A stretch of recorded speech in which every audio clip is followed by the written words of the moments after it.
responsibility.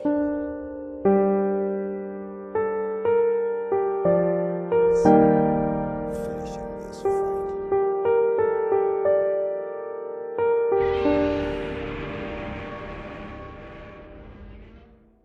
Hello everyone and welcome into the Lore Council. This is Cade, joined together in totally awesome podcastness with Keith.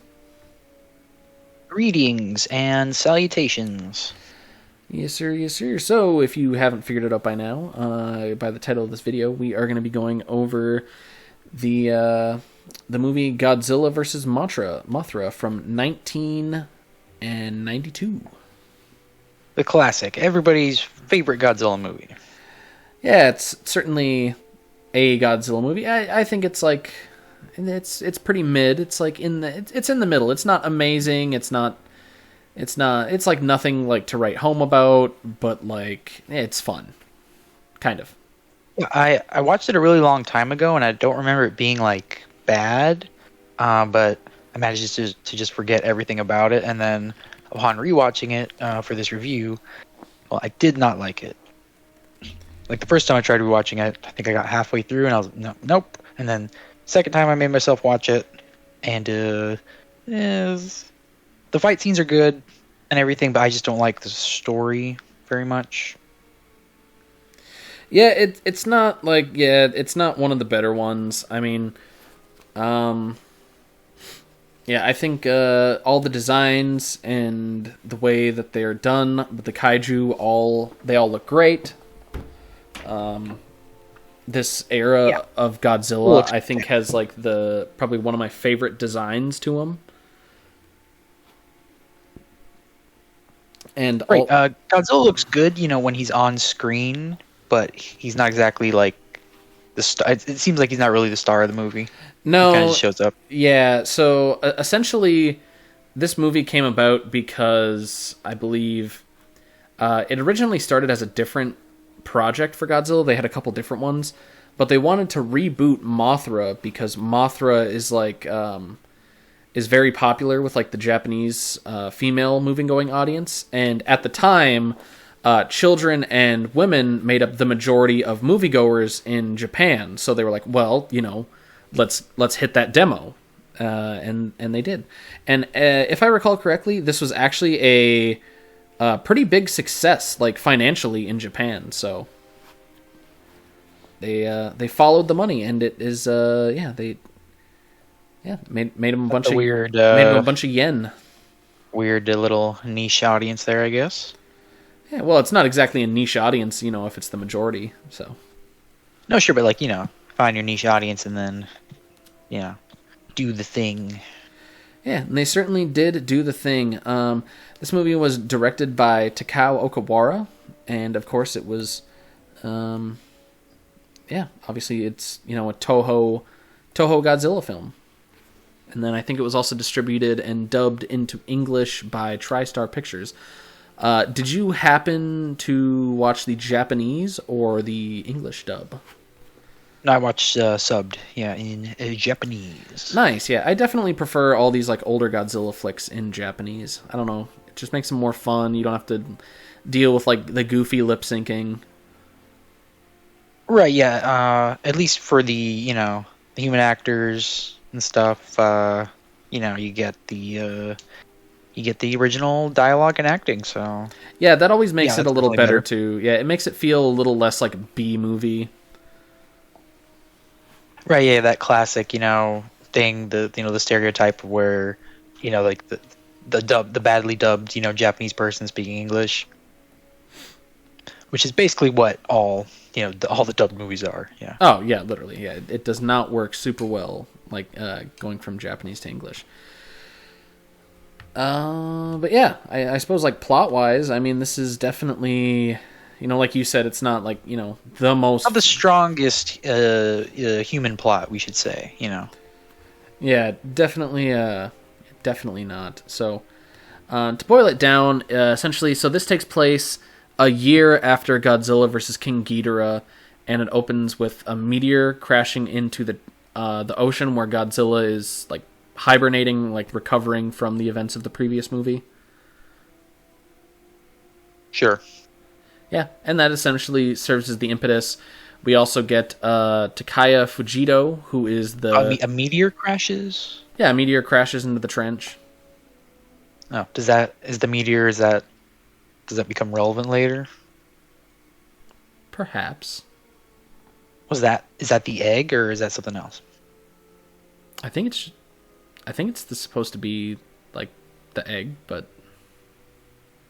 I don't know. It's yeah. No, actually, I think it's just a meteor that just crashes in because they find the egg later. So the meteor like crashes and it like wakes up Godzilla or something. Yeah, it just wakes up Godzilla, and then later on we have a explorer, Takuya Fujito, who is he has like a little Indiana Jones moment where he like robs in a temple. I thought this was kind of fun, but it felt out of place. That was really in fun. It felt like out of place in like a kaiju movie. Yeah, it was pretty good actually though. Yeah, it kind of had me excited for the rest of the movie because I was like, oh great, I want to follow this guy around. This guy's gonna be the main character. Yeah, and he is like the main human point of view, you know. Yeah, he eventually is detained after stealing an ancient artifact from that temple, and eventually the Japanese Prime Minister offers to have like the charges against him dropped if he explores the infant island with his ex-wife, and basically like the very movie cliche, you know. Yeah, and then also we get an amazing scene where Okinawa Jones, we'll call him, basically just eats a slice of lemon. Oh yeah, yeah, it's kind of hilarious and cool at the same time. Well, he doesn't eat like the flesh out of the lemon; like he just eats the whole thing. Yeah, the rind still on it. Yeah, very, very, very interesting. Yeah, and then they're also to be accompanied by a representative of the Maritumo Company, who are definitely not the big evil corporation of this movie. Right? Yeah, they were just not good in this. Like, the story, there just kind of wasn't really there at all. Just didn't work. Yeah, it's not as good as Biollante. Yeah, it's kind of a homage. That's really saying something, considering Biollante's, subplot. Yeah, it's kind of an homage to Mothra versus Godzilla, where an evil company is also kind of the impetus of what happens in that movie. So from here, we essentially get three of them arrive on the island, explore around, and they find a cave, and it's got some cave paintings of two giant moths fighting each other. And then yeah. Yep. Batra, and isn't there like a scene where they're like on a bridge and it like collapses or something? Yep, very like Indiana Jones. Yeah, pretty cool. Yeah, again, like all this stuff is good. All the stuff in the beginning I like. Yeah, it's a fun probably first little quarter of the movie. And as they keep exploring, they find a giant egg and a pair of tiny little people called the Cosmos, and they explain to them that the egg egg belongs to Mothra. This is where the movie starts losing me.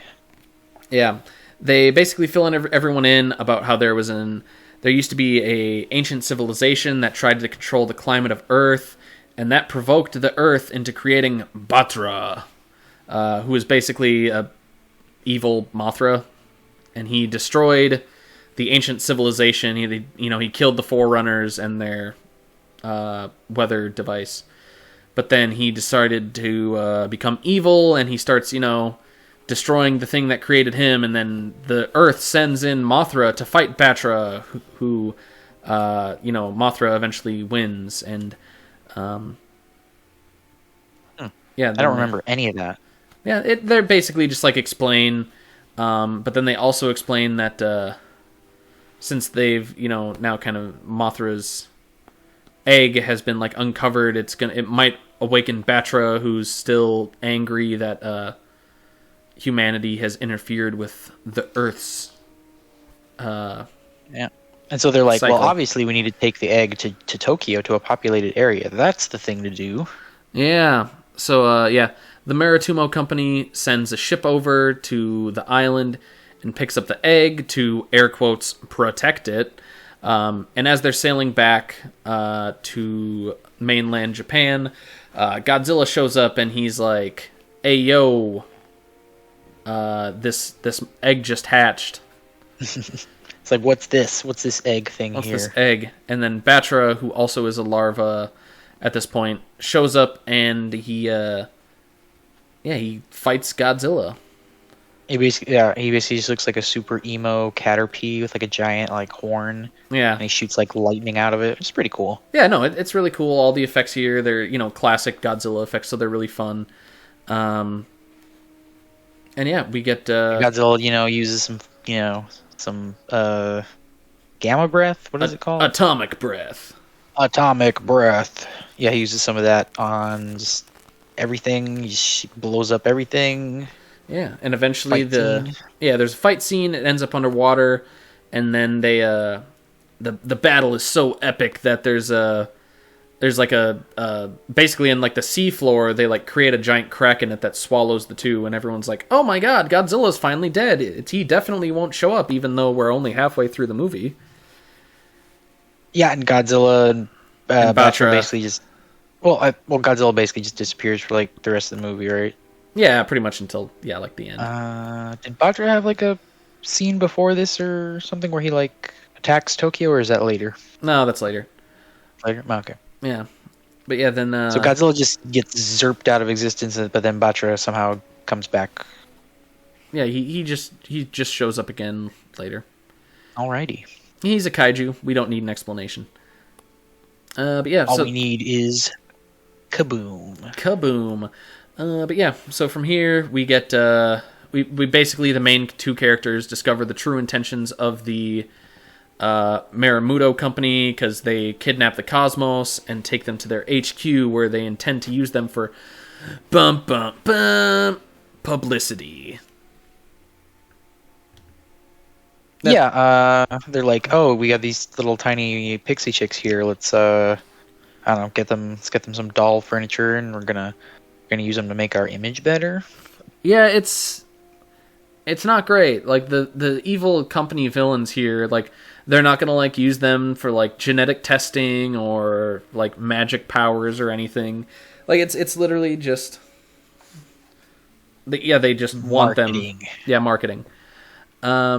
Yeah, and this causes Mothra to show up to Tokyo to try and rescue them, but she gets attacked by the Japanese self-defense forces. Well, let's clarify here. They get kidnapped by the the company dude that was like on the team. Yeah. That got the Mothra egg, and then while they're captured, they start calling them to Mothra. Oh yeah, Which then of course they cause Mothra to like destroy a bunch of stuff and attack Tokyo. Kind of bad. Yeah, but kind of bad on their part. Humanity in their hubris caused their own problem, I think, is the point they're trying to make here.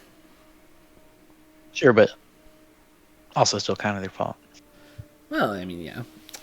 But yeah, so the Japanese self-defense force... I also forgot to mention, the way they call Mothra is by singing this song. Oh yeah, the Mothra Song. These pixie chicks, they both talk at the same time, and then they also sing at the same time. Yeah. And they sing the Mothra Song, and it's The Mothra Song. really long, really repetitive, and I don't like it. I like it. It stinks, and I don't like it. This is my favorite rendition of the Mothra Song. Oh god, was it in the original movie? Am I missing something here? No, but there is a Mothra song in the original. Mothra versus Godzilla. Matsura, yeah. Matsura, yeah. Oh, God, I love it. It's really annoying. It's like... Oh, it's great. It would get stuck in my head all the time when I was a little kid. I guess that's just one of those things. Yeah. So Mothra, in her wounded state, goes to a building in Japan, I'm sure with some kind of, symbolism, and creates a cocoon around herself to heal. Yeah, all that stuff looks cool. Yeah, it looks cool whenever they're doing. And then from here, Godzilla has tunneled through the earth and resurfaces at Mount Fuji. And then Batra also frees himself. And He has a he's bearing a sword from a long lost ape civilization. He's just like, what's up? No. What is? But he comes from under the ground? I do not remember that. Yeah, he comes out from Mount Fuji, and then Batra comes up from the ground. Really? Yeah. And then, Batra, senses that their Mothra is essentially in Tokyo, so... Sure. Does Batra have wings at this point? I don't think so, because I think they both, attain their, my final form, essentially when they're both, in Tokyo. Oh, okay. Yeah. So then we get the fight between Batra and Mothra, and they kind of... They both have wings. Yeah, they both have wings. They're flying. Okay. Batra and Mothra both look really cool. Batra looks like a hybrid between a wasp and a moth. Oh yeah, really cool looking. You just get this one shot of him flying over the city. It's really cool. Scary looking. So, he's very dark. He's he's basically dark, edgy Mothra. Yeah, he's literally evil Mothra. And they have their big fight, and they're fighting and bonking into each other, and Batra's shooting his lightning bolt Yeah, thing. all this stuff's cool and everything, and then I think all the human characters are just kind of watching off in the distance. They're just watching everything blow up and be destroyed. Yeah, I mean, pretty much. Now Jones is getting chewed out for being a bad dad over there, and oh yeah, that's kind of his whole thing. Again, very movie trope. It's getting, gives me flashbacks to King of the Monsters. Yeah, supposed bad dad is actually a good dad, and he loves his daughters, and he's getting browbeat all the time. But we all know that Okinawa Jones is a good guy. Yeah. Yeah, and you're okay, Okinawa Jones. And then eventually, your boy shows up, Godzilla, and he attacks Mothra, which is at this point tradition, except for the couple times they team up. And and then Batra is like, hey, yo, if anyone's going to kill Mothra, it's going to be me. And so they eventually, they kind of just decide, hey, let's team up against this guy. He's the star of the show. Because I think essentially, it's because Godzilla is, a bigger threat to, everything. Because they're both, from the planet, and Godzilla's a threat to the planet, essentially, and... Yeah, that's essentially it. No, it's a good fight. No, it's fun. It's really cool. The best part is when Batra, I believe, he just drops a Ferris wheel on Godzilla. It's been a while since I watched it, but I just remember the fight scenes were good. I just kind of didn't like all the stuff in between, making me wait for it. Yeah, this one kind of makes you wait a lot longer than some of the other ones in this era. But eventually, Mothra and Batra kind of they team up on Godzilla, they beat him down, and then they start carrying him over the ocean, but then Godzilla bites Batra, I think in the neck, and then just fires his atomic breath into the bite, and then kills Batra, and then Mothra essentially then just drops Godzilla and Batra's dead body, and uses her magical Mothra powers to create a force field that's supposed to essentially keep Godzilla in the ocean. I have no idea. Yeah, no, that's literally it. Mothra kind of just flies around and then drops magic on the ocean, and it's supposed to seal Godzilla under the surface. Huh. Wow, I am just drawing a blank on all of this. Yeah, and then we get the Cosmos. Later on, they explain that Batra had been waiting to destroy a giant asteroid that would destroy the Earth, but Mothra basically... They explain that Mothra, if Batra were ever to be unalived, that Mothra would stop the asteroid instead in the future. And then Mothra and the Cosmos leave and say goodbye to the audience, and are promptly not seen again for about a decade-ish in Japanese in Godzilla movies. So there was like a subplot about like an asteroid coming to the Earth. Oh no, that they literally don't say that until the end. Oh, yeah. It just basically. Oh. Yeah, it literally is just there to be like, this is why Mothra isn't in any of the other Heisei era movies. Why? Because Mothra's got to go blow up an asteroid or something? Yeah, she's got to go stop the asteroid in space. Oh, okay. Yeah, so don't worry about it.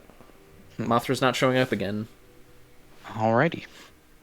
Yeah. Mothra would actually go on to, in the mid-late 90s, have her own trilogy of movies, which I have never seen.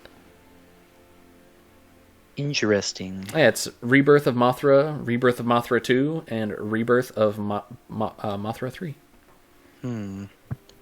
I gotta admit, this movie did not make me want to check out more Mothra stuff, I guess. I don't know. Yeah, well, yeah, I mean, yeah, this is... It's definitely, I would say, the weakest out of the Heisei era movies that we've kind of been going through over the past year-ish. Yeah, it's not great. I don't think it's anything like stupendously bad, but at the same time I don't think it's anything stupendously good. It's like it's kind of just goes through the formula, you know. Yeah, it does. I don't think there's enough Godzilla for my taste. I would have preferred some more. You know, Godzilla doesn't do a lot of destroying. Right. I mean, like the destruction scene with Batra just destroying like whatever city he shows up into, that was really cool. But yeah, it's just story not good. I mean, yeah, I think I'm not sure exactly how to put it.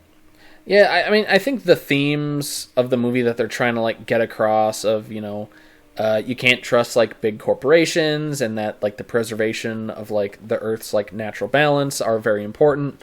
But overall, like they did it in. Yeah, there's kind of like an environmental thing kind of put in there, but it's just really not. You know, like it's just kind of put in there because you know, other than that, there's not much going on besides the giant monster fights. Yeah, and I think that like having, I don't know, it's one of those things where they have to just they essentially tell you the themes of the movie by having the cosmos be like, oh, here's this story that happened to this ancient civilization that tried to control the weather. Also, Godzilla's bad, and and then at the very end will tell you that there's an asteroid coming to destroy the planet in a couple years, and Mothra's going to go stop it. Yeah, this movie kind of reminds me of Godzilla vs. Kong, the latest movie, you know, one that came out. Yep. And I think Godzilla vs. Kong had a better plot. I mean, it's really saying something. Oh yeah, I mean the plot for Godzilla vs. Kong is not amazing, but like they do it in a far more fun to watch way. It's basically the same kind of, you know, setup and, you know, payoff. Basically, you get some small fights kind of at the beginning with your monsters, and then big fight at the end, big finish, you know. Yeah, it's yeah, that's basically it. I mean, yeah, I will say that did Godzilla vs. Kong have some kind of mess? I think it was corporations bad was the message in Godzilla vs. Kong.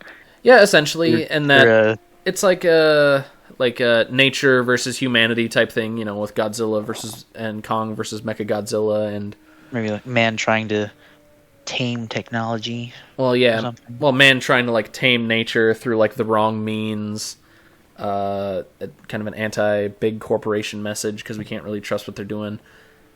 And it's kind of similar in this where, you know, they're trying to use like this big, you know, egg and these tiny little people who are, I don't know if they're from space or what the thing is, because eventually they fly into space with Mothra. I don't know. Yeah. They're little magic pixie people. Yeah. It really kind of just turns the movie into a cartoon. You know, whereas the other movies were kind of ridiculous, you know, the King Ghidorah, time travel and all this other crap, but you could kind of still, you know, like believe it in a way, you know, but I think something about the pixie chicks just totally just completely breaks my immersion in the movie. I'm just like, this is kind of lame. Yeah, it's not great. um, But yeah, I mean, it's okay if you like the pixie chicks, as we're calling them. But I did not like them, and it really kind of just ruined the movie for me. Uh, and the whole thing, basically, the whole plot of the movie centers around them, so it really sucks. yeah, like the second half of them it's completely just all around like the cosmos and them getting like saved and then having like the big fight ensue. But it's not great. Like if you're a fan of Mothra, like if you're specifically a Mothra fan, you'll probably like this. If you're a fan of the original Mothra versus Godzilla, you'll probably love this as well. But yeah, if you're like a casual, Godzilla fan, you're not like watching everything for completion. I would honestly say like you could skip this one. Yeah, this is one of those ones that really just kind of just makes me sort of sleepy. I'm just like, ugh, no. No. Yeah. Fortunately, the next one we'll be reviewing in this series of Godzilla reviews is Godzilla vs. Mechagodzilla 2, which is a gigantic step up in funness and watchability. The next one is Godzilla vs. Mechagodzilla Part 2. It's Godzilla vs. Mechagodzilla 2, because there was previously a Godzilla vs. Mechagodzilla, but it's not a sequel to that. Okay. But yeah, and we got some other stuff coming though. Yeah, we have some other stuff coming. We're gonna, like the Godzilla stuff, like Godzilla 1998. That's gonna be fun. Oh yeah, we got a couple more. I think 3 more reviews to wrap up the Heisei era, and then we'll be going to Godzilla 98. We'll actually in the future when we get to that, we'll be doing a watch along with that before the review. And then after that, we have a couple more Godzilla flicks to review in the Millennium era. And then, we'll probably be done with Godzilla until some more flicks come out. Well, we could always review the, like the more recent ones. Oh, yeah, true. Yeah, Godzilla. We could always go over those. We also have some big fun thing that Keith and I planned out, doing some reviews of the Rocky movies. Hitting those up because those are some classics and some really bad ones as well. Oh sure, yeah. Yeah, we got some of those coming out because Creed 2 comes out towards the end of the year, so we're gonna knock some of those out and get relevant with that. But yeah, we've also, obviously, I'm sure if you've watched the channel, listened to the channel, or if this is your first time finding the channel and you've sat through to the end of this review. We have tons of other great content. If you're a Godzilla fan, we have a ton of other Godzilla reviews. We have a watch-along of the original 1954 Godzilla. And if you're a fan of just any other sci-fi or fantasy series, check out our back catalog. We have something that should interest you. Yeah, hopefully. Yeah, hopefully. We also, I should have plugged this at the beginning, to be honest. I might make a little thing later and just add it in post. But we actually have a Discord now.